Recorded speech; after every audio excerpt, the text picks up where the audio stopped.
박사님, 네. 매번 깜짝깜짝 놀라시는 것 같아요. 그러니까 겁이 나요. 오늘은 제가 솔직히 안 하고 싶다 이런 생각이 들었어요. 왜요? 제가 너무 어려워하는 부분이에요. 네. 저는 사실 안 해봤고 네. 잘 모르기도 하는 쪽이거든요. 네, 저도 직접 그 일에 관련된 거는 한 적은 없고 이 그래요? 주식도 사본 적은 없지만 네. 저는 느낌 같은 느낌은 있죠. 그래서 어떤 거라는 개념은 있는데 네. 그래서 오늘은 뭐를 다룰 거냐면 결국은 기업명은 코인베이스인데 네. 코인베이스가 아시다시피 세계 유수의 결국 코인 거래소잖아요. 맞아요. 쉽게 얘기해서 네. 오늘 그 얘기를 한번 해보도록 하겠습니다. 사실 코인베이스 글로벌을 가지고 계신 분들보다는 비트코인이나 암호화폐 투자하신 분들이 더 많이 계실 것 같거든요. 저 그렇죠. 빼고. 네. 네, 저는 위험한 걸 좀 즐기지 않는 성격이어서 사실 네. 제가 코인을 사지 않았던 이유는 그거였던 것 같아요. 그래도 주식은 내가 뭐 미국 주식은 물론 내가 자고 있는 동안에 시장이 열리고 있지만 결국에는 개장과 폐장이라는 게 있는데 그렇죠. 코인은 그게 없어요. 네. 네. 얼마나 좋아요. 근데 그 좋아하는 사람 입장에서 좋을 보면 때도 너무 좋죠. 365일 그리고 매주 매일 24시간 계속 어디선가는 세상에서 거래되니까 그렇죠. 변동성을 좋아하시는 분들한테는 좋은 네. 투자 대안이 될 수 있는 거죠.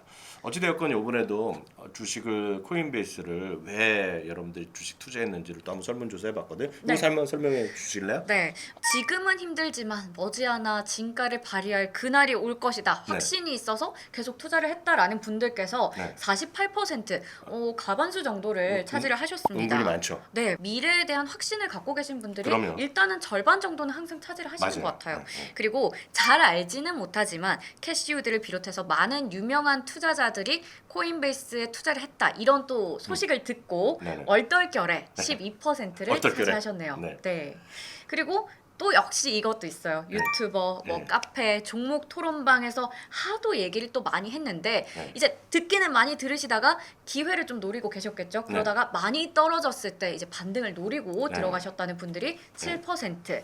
그리고 처음에는 단기 투자로 좀 트레이딩으로 하시다가 네. 계속 떨어져서 물타기를 몇 번 하시다가 네. 이제는 강제 존버 상태. 강제 정보. 이런 분들이 18%. 솔직히 말 안 해서 그렇죠. 네. 이런 분 많아요. 그래도 이번에도 한 절반 정도 되는 분들은 나는 확신을 갖고 네. 계시고 버티자는 생각을 갖고 있기 때문에 미국 주식 하시는 분들이 보통 국내 주식 하시는 분보다는 확신의 강도가 강하다라는 생각이 좀 들긴 들더라고요. 그리고 제가 기타 쪽에서도 좀 재미난 댓글들이 있어서 네. 몇 개 한번 소개를 해보려고 해요. 우선은 이거는 제가 코인 실물 ETF로 만들어지면 조금 투자해볼 생각입니다. 네. 현재는 금광에도 투자를 하고 있지 않아서 코인이나 코인베이스도 일단은 의미 있는 수량으로 투자를 안 하고 계신데 나중에 코인 실물 ETF가 나오면 하시겠다. 코인이 제도권으로 들어온다면 하실 의향이 있다. 이런 얘기를 해주셨습니다. 그리고 이 얘기가 있었어요.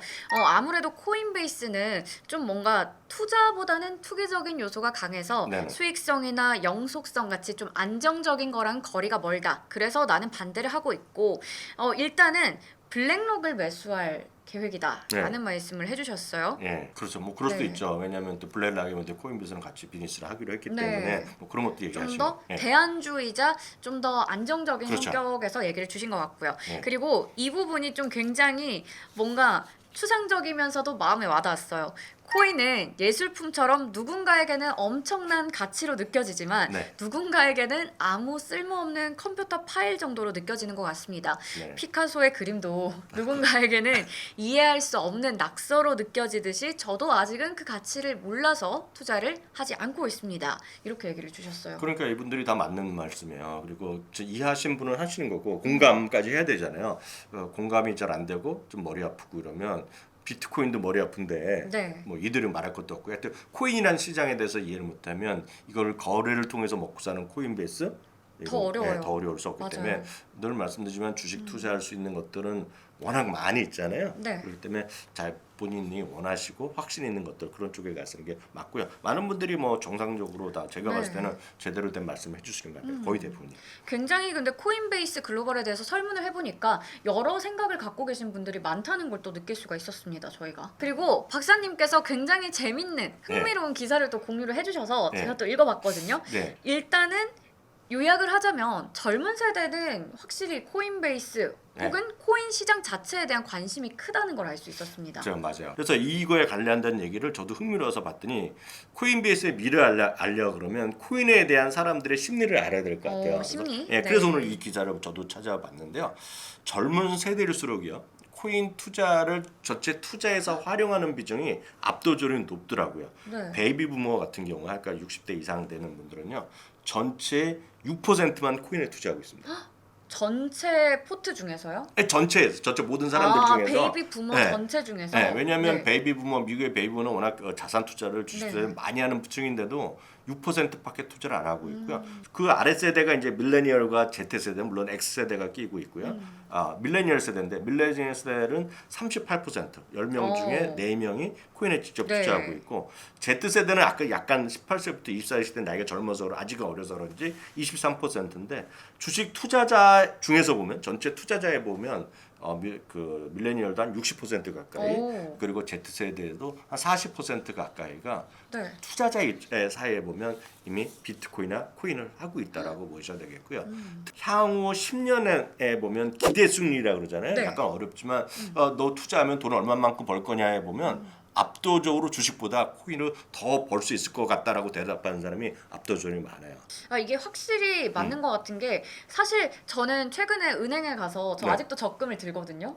해야죠. 네, 적금. 아직도 적금해요. 근데 은근히 제가 적금한다고 하면 네. 적금을 왜 해라고 얘기하는 친구들이 더 많아요. 나이가 들수록 위험하다, 어렵다 얘기를 주셨는데 딱 네. 그게 맞는 것 같은 게 저도 처음에는 주식 자체가 되게 안 좋은 거라고 생각했어요. 저는 주식 자체도 도박이다 이런 얘기를 들었어요. 그런 얘기 많이 들으셨죠. 맞아요. 돌아가시면서 시아버지가 며느리 손을 꼭 잡고 너 평생 주식하지 말아라. 맞아요. 너희 시아버지 때문에 내가 평생 고생해. 그런 얘기 주식해서 많이 들으셨을 아파트 거예요. 2채를 날렸다, 뭐 그러니까요. 했다 이런 얘기 많이 듣고 여의도 근처 가지도 말아라. 어르신분들 중에서도 코인을 투자하시는 분들이 계신 걸로는 알고 좀 있지만 있어요. 아까 보여드렸다시피 네. 나이대가 이렇게 많지는 않고요. 또 하나 이제 그 제가 통계를 보여드리면 코인 투자자의 미국 경우입니다. 미국 경우에 94%가 40세 이하라는 거예요. 40대 이하라는 거니까 네. 그만큼 압도적으로 지금 중년층보다는 좀 상대적 젊은 분들 밀레니얼 세대 이하가 전체적으로 94%니까 그만큼 윗세대랑 아랫세대랑은 완전히 지금 비트코인에 대한 시각이 다르니까 코인 시장이 다르니까 코인베이스도 다를 수밖에 없는 거죠. 다만 여기서 하나 문제가 있어요. 이 코인을 투자하거나 코인베이스를 좋아하는 사람은 저 같은 층이라 보고 있는데 그런 사람들은 상대적으로 신용카드라든가 학자금, 자동차 대출 포함한 개인 대출의 전체 총 평균이 전체 미국의 가구보다 훨씬 높아요. 상대적으로. 그래서 이분들은 기대감이 높지만 상대적으로 부채가 상대적으로 다른 세대보다 높기 때문에 약간 이 시장 자체가 흔들거리면 이런 것들이 아픔도 더 상대적으로 클 수가 있죠. 왜냐하면 대출이 별로 없다. 그러면 그냥 견디면 되는데 이렇게 등락이 심하게 가면 마음의 상처가 더 커질 수 있죠. 맞아요. 이런 것들이 약간 유의하셔야 될 부분이라고 보여요. 사실 이런 것도 한창 또 그 코로나 이후에 많이 또 주식 붐이 일어나면서 열풍이 일어나면서 많은 분들이 그때 영끌이라는 단어 진짜 많이 들었잖아요. 사실 지금같이 이렇게 비트코인 많이 떨어지고 암호화폐 시장 침체 오고 이런 상황에서는 그때 그 끌어모았던 그 부채가 얼마나 큰 부담이 될까 이런 생각이 들어요. 제가 오늘 왜 이렇게 세대 차이를 강조하냐면 이게 앞으로 여러분들이 어떤 주식을 하건 어떤 그 투자를 하든 간에 상당히 큰 변화 요인이 있기 때문에 제가 말씀드리는 거예요. 그래서 저는 오늘 그 여러분들이 얼마만큼 공감하실지 모르겠지만 저의 경험담을 좀 말씀드리고 싶어요. 저희 뭐 경력 찾아보시면 나오겠지만 제 첫 직장이 대우경제연구소랑 대우증권이었어요. 그래서 대우경제랑 대우증권이 다 지금 역사 속으로 사라졌는데 여러분 믿거나 안 믿거나 제가 입사할 때 보면 최고의 직장이었어요. 특히 대우경제연구소 다닌다 그러면 일단 그런 느낌이죠. 그래서 시장 점유율이 제가 처음 들어왔을 때 주식 시장에서 보면 한 20% 정도까지. 와, 진짜 높은 거잖아요. 근데 여기서부터 중요한데 주시장에서 이제 외국인 투자가가 이제 우리나라 자본 자유화가 되고요. 그다음에 이제 IMF를 겪으면서 증권업계가 이제 큰 변화를 왔어요. 그래서 그때 변화 때마다 어떤 선택에 따라서 상당히 세상이 많이 바뀌고 본인의 어떤 재테크뿐만 아니라 네. 본인들의 위상도 많이 바뀌는 거죠.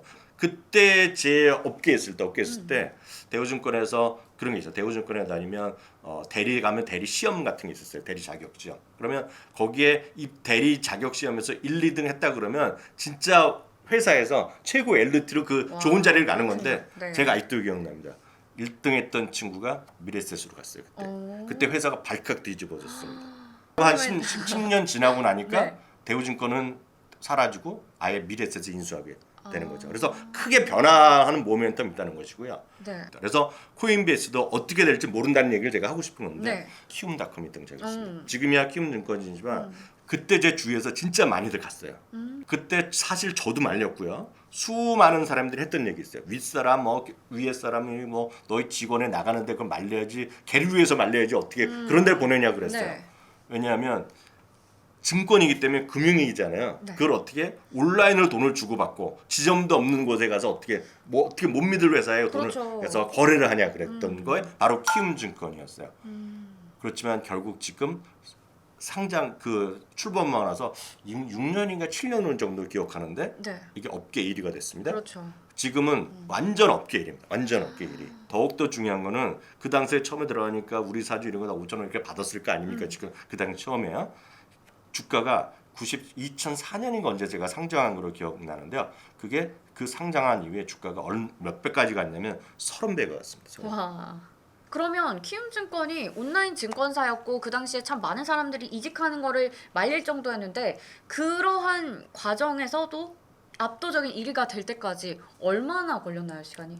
1위 되는 거는 5, 6년밖에 안 걸렸고요. 네. 그다음에 점유율 계속 늘려서 지금 엄청난 회사가 됐죠. 어. 그래서 제가 말씀드리고 싶은 거는 세대별로 이해 못하는 사람들은 항상 있었다는 거예요. 그때도 말렸던 그 당시에도 분들이 계셨다. 보면 젊은 사람들이 키움증권에 계좌 만들고 은행에 가서 증권사도 아니고 보통 은행에 가고 연계 계좌라는 걸 만들었거든요. 맞아요. 네. 그때 키움증권 만들고 그러면 어떻게 될 줄 알고 그런 데서 거래를 하냐, 네 돈을 어디다 맡기냐 이런 거 나올 정도였는데 네. 그게 세상이 이렇게 바뀌는 거죠. 그래서 제가 코인의 미래, 코인베이스의 미래는 제가 알 수 없으나 정말 이게 성공하고 시장이 커지고 그러면 주가는 크게 올라갈 수도 있다라고 보는 거죠.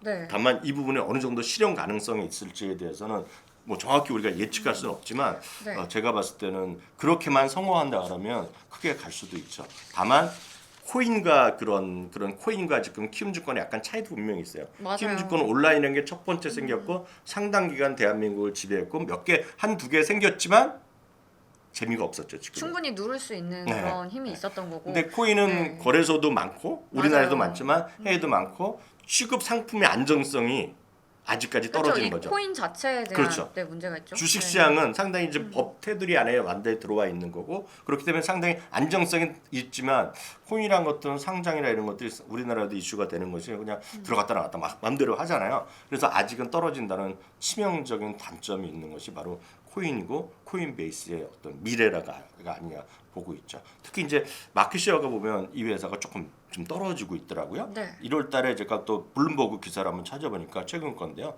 1월 달에 마켓쉐어가 15개 상위 거래소만 기준으로 봤을 때 보면 10.7에서 7월 달에 6.3% 떨어졌고요. 물론 이게 경쟁이 엄청나게 심해졌다는 것도 있겠지만 세계 1위 기업이 바이낸스라고 뭐 하도 많이 들어보셨으니까 아실 것 같아요. 거기가 연초 대비 거래량이 12.9% 감소했는데 네. 코인베이스는 무려 57%나 감소했거든요. 그러니까 지금 업황이나 이런 경쟁력이 지금 아주 뛰어난 기업은 아닌 것 같아요. 이것만 보면은. 왜냐면 맞아요. 팩트만 보면은. 네, 이게 아무래도 동종 업계에서 잘 점유율을 지켜 나가야지 그렇죠. 1등을 할 수 있는 건데 그게 또 실적으로 이어지는 건데 지금 워낙에 또 굵직한 그런 경쟁사들이 있다라는 부분인데요. 일단은 저희가 오늘 이 녹화하는 8월 29일 기준으로 글로벌 암호화폐 거래소의 규모 순위, 그러니까 네. 거래량 순으로 한번 또 체크를 해봤어요. 보니까 바이낸스가 1등을 하고 네, 있고요. 바이낸스 조금 전에 압도적이죠. 얘기해 네네. 주셨죠. 그리고 코인베이스가 2등을 하고 있습니다. 그리고 세 번째가 FTX, 4위가 크라켄, 5위가 바이낸스 US 이렇게 되어 있네요. 네. 그러니까 이게 압도적인 1위 하는 회사가 있고 여기가 뭐 2위권인 것 같은데요. 이게 보면 그 규모 자체가 줄어든 규모가 아까 보여드렸다시피 바이낸스가 거래 규모 자체 줄어드는 것보다 이번에 보면 코인베이스가 훨씬 많이 줄어들었다는 것은 뭔가 좀 네. 이슈거리가 있었다라고 보셔야 네, 되겠죠. 이게 또 아무래도 경쟁사끼리 지금 제일 크게 경쟁을 하고 있는 게 수수료잖아요. 그렇죠. 근데 수수료 때문에 당연히 어디가 더 싸게 하거나 뭐 수수료 제로 이런 걸 얘기해버리면 고객들이 다 이탈을 무더기로 할 수 있는 거라서 거기서 타격을 많이 받은 것 같아요. 그러니까 이제 지금 새로운 경쟁자가 계속 들어오잖아요. 뭐 페이팔도 할 수 있게 하고 블락도 할 수 있게 하고 수많은 맞아요. 것들이 들어오고 맞아요. 뭐 뭐 하다 보니 이런 것들이 그냥 그 점유율이 과연 유지될 수 있을까? 저는 점유율이 떨어질 가능성이 오히려 크다 보고 있거든요. 그래서 이게 키움증권과 같이 이렇게 되기에는 저는 기본적으로 가능성은 우리가 없다고 할 수는 없지만 너무 큰 꿈을 꾸기에는 지금은 아직은 뭔가 좀 부족하다는 생각을 저는 솔직히 하고 있죠. 코인베이스가 실적도 안 좋게 나오면서 좀 많은 직원들을 해고했다 이런 뉴스도 그러니까 뭐 있었거든요. 30-40%로 줄인다고 그렇죠. 얘기하니까 네. 그만큼 아직까지 더 좋아질 수도 있겠지만 그런 것들이 아직까지 좀 머리 아프다고 보여야 되겠고요. 네. 이번 실적 시즌도 좀 약간 실망스럽게 맞아요. 나왔죠. 그래서 지금 그림 보여드리면 그 상단과 하단보다 좀 아래쪽으로 지금 실적을 발표하면서 좀 실망스러움 보여주었고요. 물론 투자 의견 자체를 보면 뭐 10명의 매수, 7명의 중립, 매도가 2명 있어갖고 아직까지 목표 주가는 지금보다 조금 위에 가 있는 건 사실이지만 냉정히 보면 투자 분위기나 이런 것들이 보면 좋지 않고요.